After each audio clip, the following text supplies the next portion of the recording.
유럽에서 차를 빌릴 때마다 당황스러운 점이 한 가지 있죠. 렌트카의 대부분이 수동이라 별 선택의 여지가 없다는 점입니다. 렌트 가격도 동급이 수동에 비해 오토 차량은 훨씬 비싸게 받죠.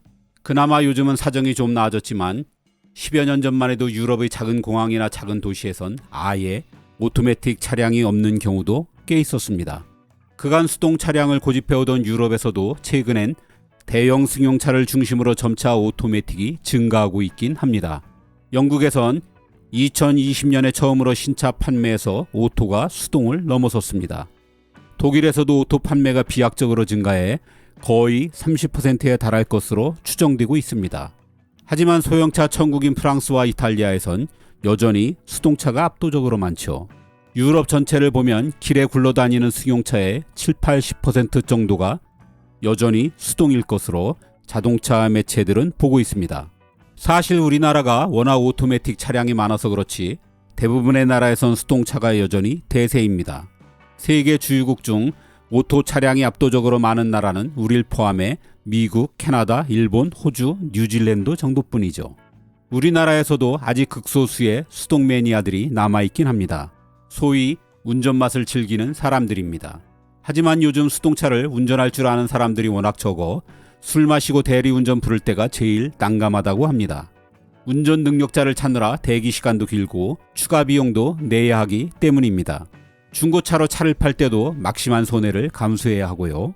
어쨌든 세계에서 여전히 수동이 인기인 것은 무엇보다 차량 가격이 상대적으로 싸기 때문입니다. 그래서 세계에서 수동 차량이 가장 많은 인도를 비롯해 경제적으로 가난한 나라일수록 자동보단 수동이 훨씬 더 많죠. 그런데 부자 나라들이 많은 유럽에선 왜 여전히 수동을 고집하는 걸까요? 이는 2차 세계대전의 전후 상황과 깊은 관계가 있습니다. 거의 모든 나라가 전쟁터가 되었던 2차 대전은 유럽을 그야말로 쑥대밭으로 만들었죠. 전후 유럽의 목표는 오로지 복구와 재건이었습니다. 이 목표를 제한 나머진 허리띠를 졸라맬 수밖에 없었죠. 사치는 꿈도 꿀 수 없는 시절이었습니다. 이게 자동차에도 영향을 미쳤습니다.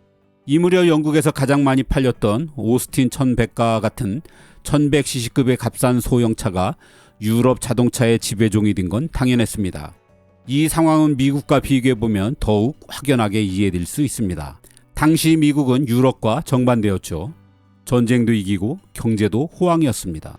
세계 최일 강대국이라는 자부심이 하늘을 찌르면서 뭐든지 크게 만들게 되었습니다. 건물도 크게, 상점도 크게, 도로도 크게, 자동차도 크게였죠. 그래서 지금도 클래식카로 유명한 쉐보레 임팔라처럼 크고 무거운 차가 미국에선 대세가 되었습니다. 이런 전후 상황을 바탕으로 도시의 역사와 지형의 차이는 양쪽의 자동차를 더욱 다른 모습으로 만들었습니다. 유럽의 도시는 적어도 수백 년의 역사를 갖고 있죠. 복구 역시 이를 바탕으로 한 것이고요. 그래서 유럽의 도시 도로는 대부분 폭이 좁고 구불구불합니다. 게다가 처음부터 방어를 기본 개념으로 언덕 위에 도시를 만든지라 경사가 제법 가파르기도 합니다. 소형차가 적합할 수밖에 없는 환경이죠. 반면 미국은 드넓은 평지에 계획적으로 도시가 들어섰죠. 처음부터 도로도 반듯하고 넓게 만들었고요. 그러니 유럽과 달리 큰 차도 아주 쉽게 도시를 달리고 주차할 수 있었습니다.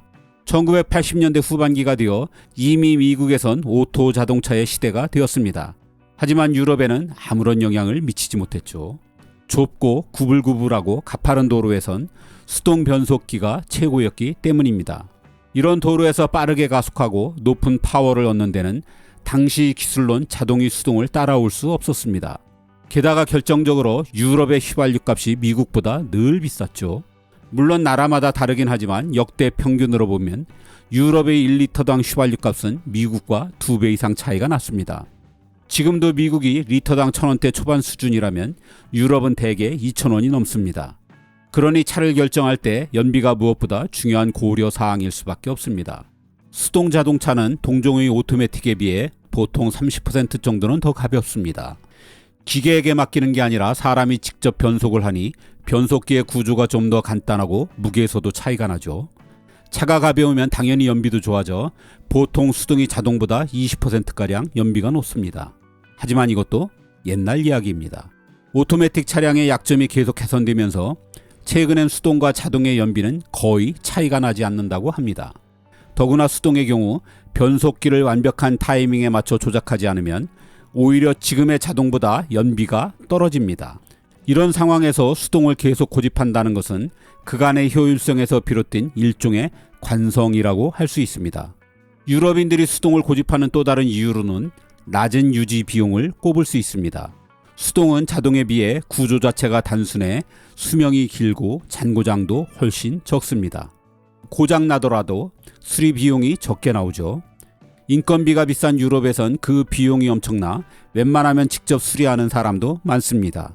이들에게 복잡한 자동은 쓸데없는 돈 낭비죠. 더구나 차값이 싸면 보험료와 연간 세금도 아낄 수 있으니 유지 비용을 자동보다 더 낮출 수 있습니다. 앞서보다는 사소한 이유지만 자동은 여자들이나 모는 차라는 사회적 편견도 한몫합니다. 두 손과 두 발을 모두 사용해 차를 완전히 지배하는 느낌으로 운전하게 되는 수동 변속기야말로 남자들의 차라는 것입니다. 지금은 덜하지만 오랫동안 유럽에선 남자가 오토를 몰면 게이라는 비아냥도 있었고 이런 사회적 인식 때문에 오토매틱 선택을 주저하게 된 것도 사실입니다. 여기에 하나만 더 덧붙이자면 유럽은 왜 디지털 도어락을 쓰지 않고 열쇠를 고집할까라는 영상에서 말씀드렸듯 유럽인들의 디지털에 대한 불신도 오토매틱의 보급을 가로막는 한 요소라고 할 수 있습니다. 어쨌든 다시 정리하자면 전후의 근검 절약 분위기에서 저렴하고 지형과 도로 사정에도 잘 맞고 기름값과 유지비도 덜 드는 수동차는 유럽에서 경제적이고 합리적인 선택이라고 할 수 있었습니다. 그리고 이런 인식이나마 유럽에선 아직도 오토매틱은 사치스러운 옵션이라고 생각하는 거죠.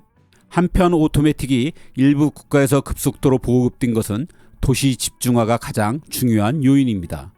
오토 자동차가 절대 다수인 한국, 일본, 미국은 모두 고속도로보단 복잡한 도심에서의 운전이 훨씬 많은 나라들이죠.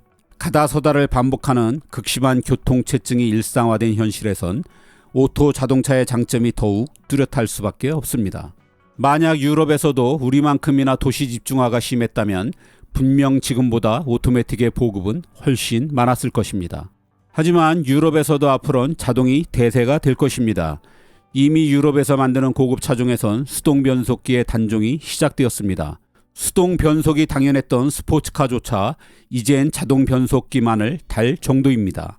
미래의 전기차나 수소차 시대에선 말할 것도 없습니다. 앞에서 본 것처럼 수동은 자동에 비해 거의 모든 면에서 비교 우위였습니다. 단 한 가지 뒤졌다면 조작의 편의성이었죠.